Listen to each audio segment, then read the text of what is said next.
Memory team. Akala niyo naman, di ba? Narinig niyo na ba ang sport na memory? Memory game, parang gano'n.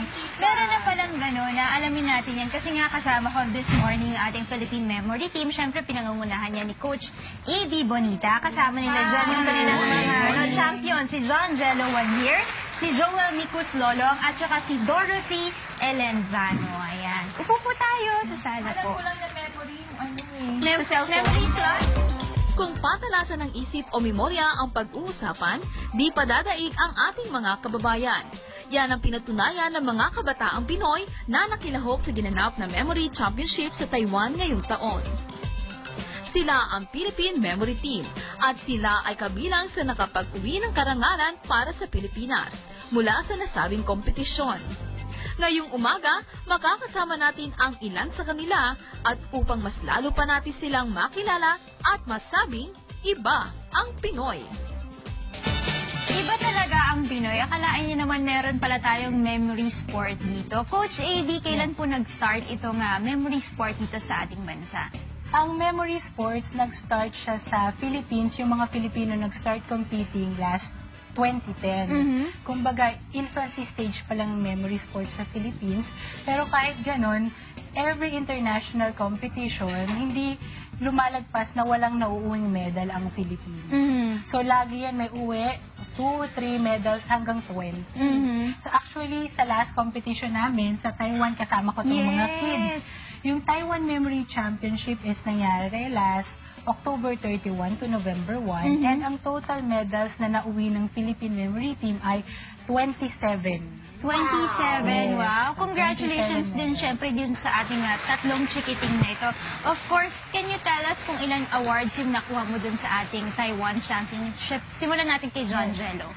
Bale po, ang award ko po is 4 gold medals, 2 silver medals, and 1 bronze medals po. Tapos may overall medal po pang second place. Wow. Si Joel naman? 3 silvers po, 1 bronze po. 1 bronze. Si Eleanor? Dorothy? Dorothy. 2 silver po and 1 bronze. 2 silver and 1 bronze. Paano niyo po napipili itong mga batang ito para po mag-compete doon sa ating memory sport na tinatawag nila? So, meron ba silang pinagdadaanan na training dyan? Paano ang training na yon? Yes. Bali sila, mapapansin niyo po iba-iba yung school uniform nila. So, kasi galing sila sa iba't ibang school. So, hindi ibig sabihin sa iisa lang. So, everyone naman is welcome para maging member ng Philippine team. Okay. Nag-undergo lang sila ng series of training and then doon namin mapipili kung sino yung may qualification or criteria na possible makapagdala ng medals. Kasi doon namin matetest kung ito ba is capable to memorize certain amount of numbers or words. Gusto ko matutunan yung sport na yan. Pwede bang makahingi ng sample sa inyo? Paano nyo ginagawa ito? Yung memory game na yan. Paano kayo nagko-compete dyan? Okay, so kasi sa memory sports competition, meron siyang 10 iba't ibang category. Okay. So, dun sa mga categories na yon, it involves names and faces. So, binibigyan kami ng mukha ng tao, and yung pangalan doon is from different ethnicities. And then, merong historic and future dates, numbers, deck of cards. Yung deck of cards, isa sa mga pinaka-impressive because in one deck of card, merong 52 na symbols or what? One deck of card may 52 na cards, di ba? So, yung 52 nun, isa-shuffle siya ng player or ng arbiter. And then, after given just a few minutes, mame-memorize na ng mga bata, and then perfectly i-recall nila yung shuffle. Talaga? But now, ang gagawin naming demo, naman nun. yes, and then yun, meron ding words, at saka random words and binary numbers, saka random numbers. So, for today, anong we gagawin will be having 2 demonstrations. Okay. So, the first demonstration is binary numbers. Okay. So, itong binary numbers, kita nyo po siya, merong paper dito with 5 rows, and then each row meron siyang 15 na blocks. So, I will ask you po, para makita nyo yung demo, is actual kaming nagde-demo, hindi galing sa amin yung information sa inyo po. So, magsusulat po kayo dito for binary. Susulat kayo sa bawat One or block, zero. 1 or 0. So, parang sa the matrix or Randomly lang movie. kahit anong gusto ko, Randomly. diba? And then later, in just a few minutes, i-memorize po siya ni Joel Micos by reading it and i-recite natin. Yes. Pero habang sinusulat ko ito, kamusta naman po? Sa kids lamang po ba ito, yung itong memory sport na ito? Or may mga adults din tayong nakakasama dito? Ang memory sports, meron siyang 4 na category. Meron kids, junior, adult, and senior. So, yung kids, ang involved dyan ay 12 years old and below. Ang junior, 13 to 17 years old. Ang adult, 18 to 59. And senior, 60 pataas. So, in international championships, meron talagang nagko-compete ng mga senior citizen. Pero, ano yung mga kinukuha nila doon? Like, for example, yung mga adults ba natin, doon sila sa names and faces, ganun ba? O lahat pinagdadaanan nila? Lahat pinagdadaanan. Ang kakaiba dito sa memory sports is yung mga bata, from the younger one, sometimes 8 or 9 years old, may nagko-compete na. Hanggang sa senior category, the same lang yung amount of information na minimemorize nila. The same yung amount and even the information the same. So, bibigyan lang kami ng limited time and ang task ng bawat memory athletes, ang tawag sa kanila, is to memorize as many information as they can. Tanungin ko lang yung mga kids natin ngayon, hindi ba kayo nahihirapan when it comes to your training? At paano ba kayo nakahasa dito sa memory sport na ito? Si Dorothy. Nahasa po kami kasi po yung nagagamit po namin araw-araw yung memory namin. Hindi po siya, kailangan po namin siya ipahinga, pero po talagang nagagamit po namin siya araw-araw. Si Joel naman, paano ka nag-exercise para dito sa memory sport na ito? Anong ginagawa mo? Sa school? Ano po? Ginagamit ko po yun sa pag-memorize po ng table of contents sa libro po para po di na po mahirapan sa paghanap ng page po.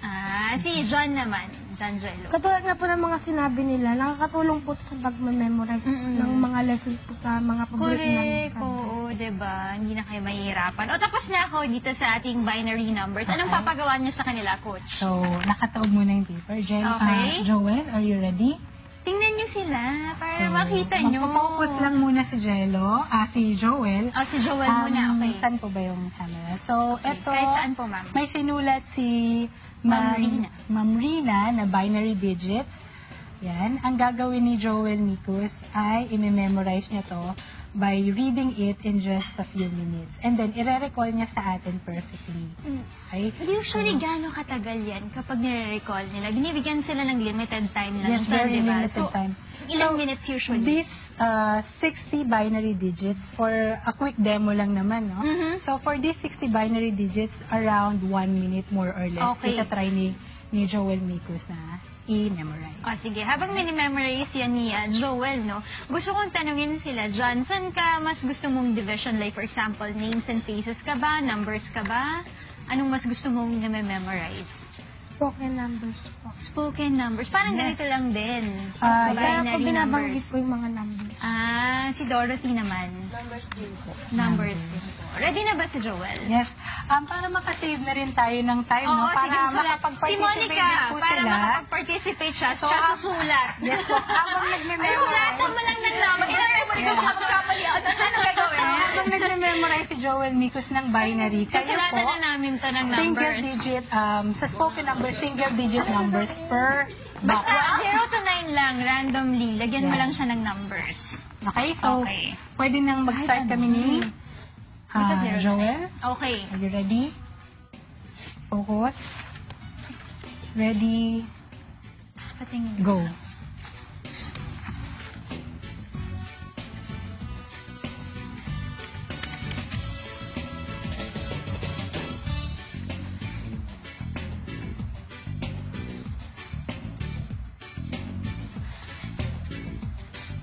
Mas nahihirapan pa ata si Monica nagsusulat ng number. Joke.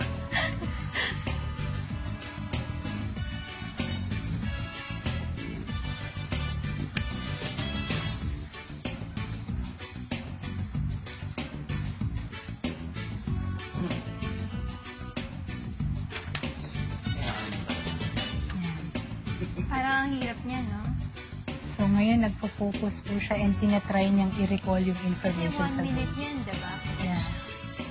So, do you believe na may mga certain kind of food na kailangan kainin para ma-enhance yung mga batang to? Yes. Fruits and vegetables, siyempre. What about nuts? Nuts, Yung yes, sinasabi exactly. nila, diba? Sometimes nuts and banana, yung Fish ibang mga... din, yung yeah, fat fish. sa fish, diba? Pero what's more important here is yung memory techniques. So kasi hindi kailangan actually yung mga bata nito. They are just average students when they started. So hindi kailangan maging super galing or super intelligent mo sa klase in order to become a member of the Philippine Memory Team. Once na matutunan mo yung mga memory techniques, kahit sino kayang mag-memorize literally hundreds or thousands of information. So sa competition, this is just a very short example, pero sa competition, hundreds or thousands talaga yung data na binibigay dun sa mga bata hanggang sa adults. Okay na kaya si Joel? Yun yung focus. So, hindi totoo na kapag kunwari, di ba kapag sinabi nila pag nanganak ka na daw tapos meron ka ng iba't ibang anesthesia, makakalimutin ka na. And actually, ito po yung belief namin sa memory. Well, of course, nakaka-affect yung kapag nag-undergo ka ng operation kasi yung anesthesia nga po. Pero merong way. Kumbaga may way para ma-improve pa yung memory ng mga tao. Just the same as age. It doesn't necessarily mean na yung mga tumatanda, sabi nila, sobrang nagiging makakalimutan, di ba? Pero, kung ang brain natin is lagi natin siyang pinapractice, meron tayong mga drills na ginagawa regularly, pwede pang mahasan yung pagiging absent-minded natin. So, nagko-conduct ba kayo ng workshops or lessons for adults para ma-improve ang memory? Kasi ako, honestly, ito yun lalo sa face and name recognition, naku! Yes. Sobrang mahina. But you do conduct workshops. Yes, workshop. Normally, actually sa adults, normally yun nga. Ang problem is names and faces. Kasi minsan, ang tendency, meron tayong na-meet na tao. And then, natatandaan natin yung mukha, but the name, nakalimutan natin. So, doon ituturo din sa atin bakit ganun, kung paano nag-work yung brain natin. Kaya nga nauso yung, hey friend! Hindi na maalala. Ganyan na lang Ready na ata si Joel. Ayan na! Okay, so, ito yung words. So, Ako titingin, So, nakatalikod para makita natin. Okay. So, ready, Joel? Row 1. 001, 011. 011, 011. Oh my! Alright. Okay. Row 2. 100, 011, 001, 111. Row Oh my 3. gosh, ang galing.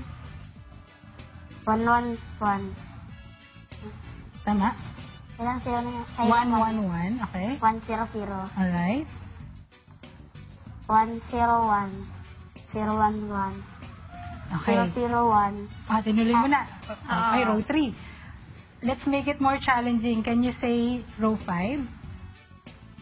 101. 101. 001. 101. And then row 4. 001. 110. 011. 000. Backwards! Ang galing! Pinahirapan mo naman masyado. Ayan, Coach AB, ano po yung mga next competitions po ng Philippine Memory Team natin? Ang next competition natin is sa China World Memory Championship. Ngayon, gaganapin yun this upcoming December 15 to 18. So, doon ang countries na nagko-compete around 30. And then, yung ang mga candidates natin or mga pambato ng Pilipinas, hindi pwedeng walang naiuwi yan. So, laging may medals. Ayan, gusto ko lang tanongin yung mga kids bago kayo magpaalam, yung mga gusto ba kayong batiin at pasalamatan dahil nga nagkaroon kayo ng mga medalya niyo dun sa Taiwan Championship Games. Gusto ko pong pasalamatan yung mga tumulong po sa amin. Nandun na po si Coach AB. Po, yung mga sumuporta po sa amin. Si Joel. Gusto ko pong pasalamatan yung mga tumulong po sa akin sa probinsya, kay Sir Robert, tsaka po kay Coach AB po. Ayan, si Zanzelo. Gusto ko pong pasalamatan ang mga nag-sponsor po sa akin. si Mama po, tapos si Coach AB po. Ayan. Ako naman gusto kong magpasalamat sa inyong lahat sa pagbisita niyo sa amin dito sa GMK. Maraming salamat po kay Coach AB Bonita. Andyan si John Rello Wanier, Joel Micos Lolong, at saka si Dorothy Elenzano. Thank you so much and good luck sa mga susunod niyo pang competitions.